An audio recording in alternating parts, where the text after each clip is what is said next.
요한복음 4장 1절에서 14절입니다. 예수께서 제자를 삼고 세례를 베푸시는 것이 요한보다 많다 하는 말을 바리새인들이 들은 줄을 주께서 아신지라. 예수께서 친히 세례를 베푸신 것이 아니요 제자들이 베푼 것이라. 유대를 떠나사 다시 갈릴리로 가실새 사마리아를 통과하여야 하겠는지라. 사마리아에 있는 수가라 하는 동네에 이르시니 야곱이 그 아들 요셉에게 준 땅이 가깝고 거기 또 야곱의 우물이 있더라.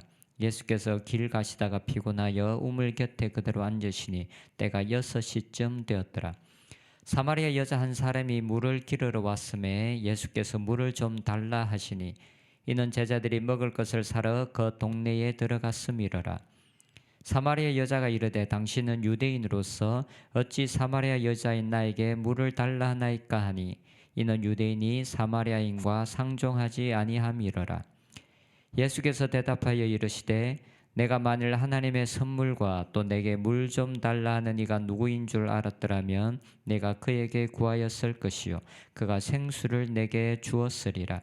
여자가 이르되 주여 물길을 그릇도 없고 이 우물은 깊은데 어디서 당신이 그 생수를 얻겠사옵나이까.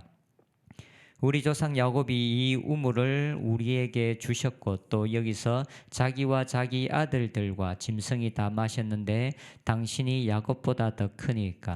예수께서 대답하여 이르시되 이 물을 마시는 자마다 다시 목마르려니와 내가 주는 물을 마시는 자는 영원히 목마르지 아니하리니 내가 주는 물은 그 속에서 영생하도록 솟아나는 샘물이 되리라.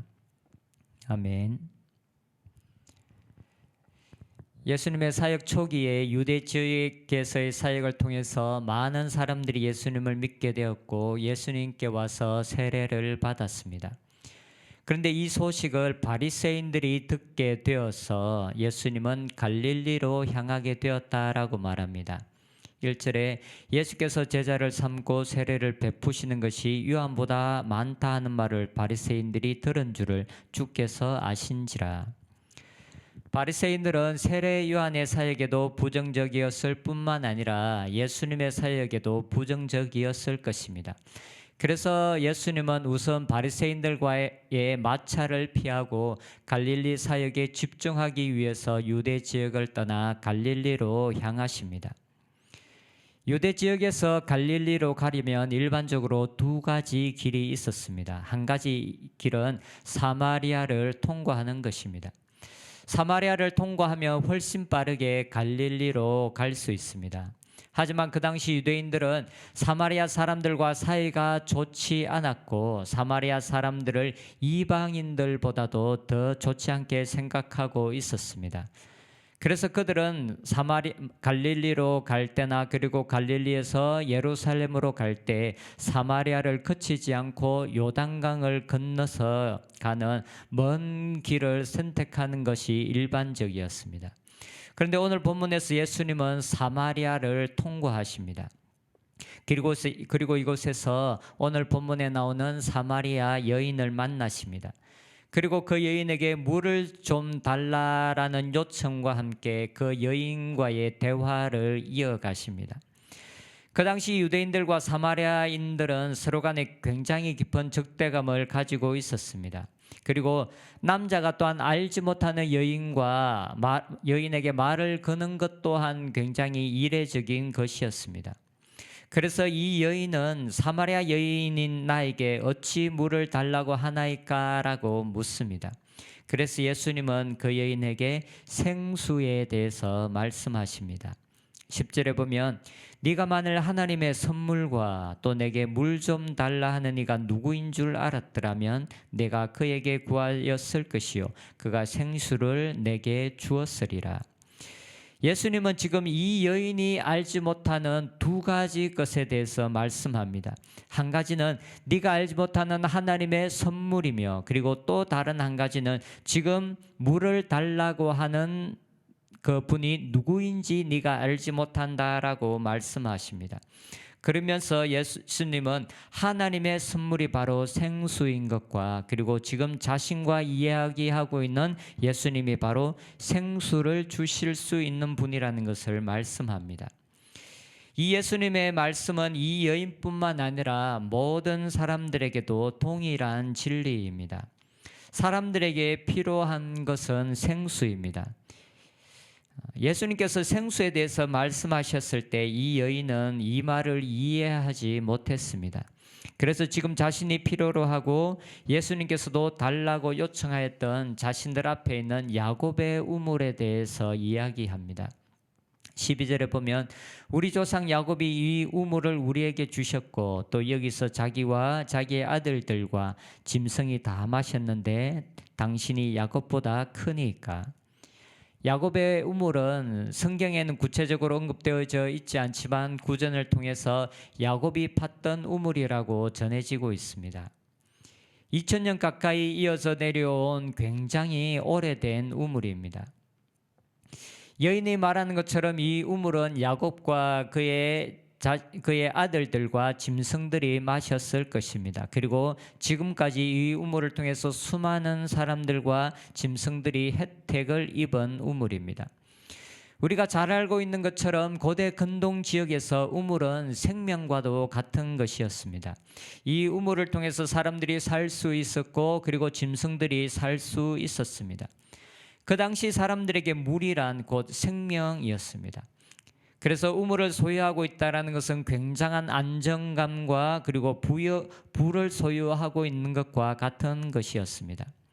그래서 많은 사람들이 우물을 팠고 그리고 물을 저장할 수 있는 방법들을 구안해냈습니다. 실제로 이 여인이 말하는 야곱의 우물은 수많은 사람들에게 생명과도 같았고 그리고 자신들의 생명을 연장시켜주는 아주 중요한 역할을 하는 것이었습니다. 그런데 예수님께서는 사람들의 삶에 너무나 필수적이었고 그리고 많은 도움이 되었던 이 우물에 대해서 이렇게 말씀하십니다. 13절에 보면 예수께서 대답하여 이르시되 이 물을 마시는 자마다 다시 목마르려니와. 너무나 필수적이었고 생활에 있어서 없어서는 안 되는 것이었지만 그러나 이것이 가지는 한계 또한 너무나 명백하다는 것이었습니다. 이 물을 마시는 자마다 다시 목마를 수밖에 없다라는 것입니다. 예수님은 지금 물을 통한 갈증을 통해서 사람들 안에 있는 영적인 갈망, 영적인 목마름에 대해서 말씀하고 계십니다. 14절에 내가 주는 물을 마시는 자는 영원히 목마르지 아니하리니 내가 주는 물은 그 속에서 영생하도록 솟아나는 샘물이 되리라.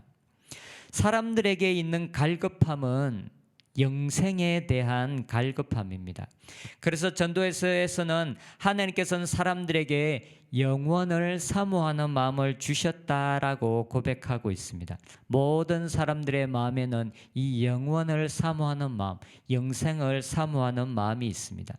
사람들이 사모하는 영원 그리고 예수님께서 말씀하신 영생이란 단순히 죽지 않고 영원토록 사는 것을 말하는 것이 아닙니다. 성경에서 말하는 영원이란 우리 인간들의 뿌리이자 우리의 생명의 근원 되시는 영원하신 하나님께 접붙여 있는 삶, 하나님과 함께하는 삶, 하나님의 생명으로 우리의 삶이 채워지는 것, 그것을 바로 영원이라고 말합니다. 사람들이 인정하든 인정하지 않든 모든 사람들의 근본적인 갈망은 바로 이 영원에 대한 갈망, 곧 하나님에 대한 갈망입니다. 우리의 영혼의 뿌리이신 하나님을 만나고자 하는 갈망이 모든 사람들의 마음에는 있습니다.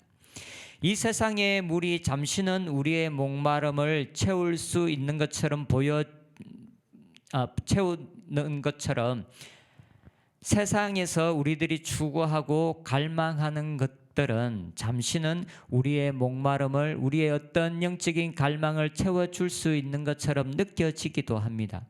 하지만 그것이 잠시뿐이라는 것을 우리는 경험을 통해서 너무나 잘 알고 있습니다. 우리의 경험뿐만 아니라 다른 사람들의 삶 그리고 미디어를 통해서도 우리의 마음속에 있는 영적인 갈망은 세상에 있는 그 어떤 것으로도 채울 수 없다라는 것을 잘 알고 있습니다. 야곱의 우물처럼 사람들에게 생명을 주고 있는 것처럼 보이는 이 세상의 그떠한 것도 우리들의 완전한 목마름을 채워줄 수는 없습니다. 그것이 세상에서 볼 때는 너무나 중요하고 소중해 보이는 것이라 해도 마찬가지입니다. 우리들에게 진짜 필요한 것은 바로 예수님께서 주시는 생수입니다. 예수님께서 말씀하신 것처럼 이 생수를 우리에게 주실 수 있는 분은 예수님이십니다. 그리고 우리가 예수님께 이 생수를 달라고 요청할 때 예수님께서 이 생수를 우리에게 주신다라고 말씀하셨습니다. 내게 물 좀 달라 하는 이가 누구인 줄 알았더라면 내가 그에게 구하였을 것이요 그가 생수를 내게 주었으리라. 우리가 예수님께 생수를 구할 때 예수님께서 우리들에게 생수를 주신다라고 말씀합니다. 우리가 잘 알고 있는 것처럼 예수님께서 주시는 생수란 바로 예수님 자신이며 예수님의 생명입니다. 우리는 단지 예수님에게서 오는 어떤 선물 그리고 그분이 주시는 어떤 것에 관심을 가져서는 안 됩니다. 물론 그것은 하나님께 주시는 것이기 때문에 우리가 기쁨으로 받아야 되지만 우리의 궁극적인 관심, 우리의 궁극적인 초점은 바로 생수의 근원 되시는 예수님 자신이어야 합니다. 그리고 우리가 구하여야 하는 것 역시 바로 예수님 자신이어야 합니다. 이제 우리는 생수의 근원이신 예수님께 붙어 있는 삶을 살아야 합니다. 영원히 목마르지 않는 삶이란 예수님과의 관계와는 상관없이 단순히 선물처럼 우리에게 주어지는 것이 아닙니다. 생수란 바로 생수의 근원 되시는 예수님 그분 자신을 먹고 마시는 삶을 의미합니다. 그래서 우리는 우리의 삶에 지속적으로 하나님 그분을 구하고 예수님 그분을 구하며 예수님께 접붙여 있어야 되고 예수님 그분과 동행하는 삶을 살아야 합니다. 하루를 시작하는 아침부터 하루를 마무리하는 시간까지 우리의 삶이 하나님께 초점이 맞추어지고 예수님께 초점이 맞추어지고 그분께 관심을 가지는 삶을 사는 저희들이 되었으면 좋겠습니다. 그래서 우리가 생수의 근원 되시는 예수님께 접붙여 있어 그 예수님의 생명에서 흘러나오는 생명으로 우리의 삶이 매 순간 충만한 저희들이 되었으면 좋겠습니다. 기도하겠습니다. 하나님, 세상에서는 좋아 보이고 세상에서 때로 우리의 목마름을 채울 수 있는 것처럼 보이는 많은 사람들이 찾고 많은 사람들에게 유익한 것처럼 보이는 그딴 것이라 할지라도 우리의 진정한 목마름을 채울 수 없음을 고백합니다. 하나님, 우리가 주님께 나오는 저희들이 되게 하여 주시옵소서. 우리가 다른 어떤 것을 찾는 것이 아니라 바로 하나님을 찾고 하나님의 얼굴을 구하며 예수님을 찾는 저희들이 되게 하여 주시옵소서. 우리가 언제나 하나님 안에서 하나님 앞에서 사는 것처럼 살아가며 그리고 예수님께 접붙여 있는 삶을 살아가게 하여 주시옵소서. 그래서 영원히 목마르지 않는 그 생수가 우리의 삶 가운데서 지속적으로 흘러나와서 우리의 마음이 하나님으로 채워지는 삶을 살게 하여 주시옵소서. 예수님의 이름으로 기도합니다. 아멘.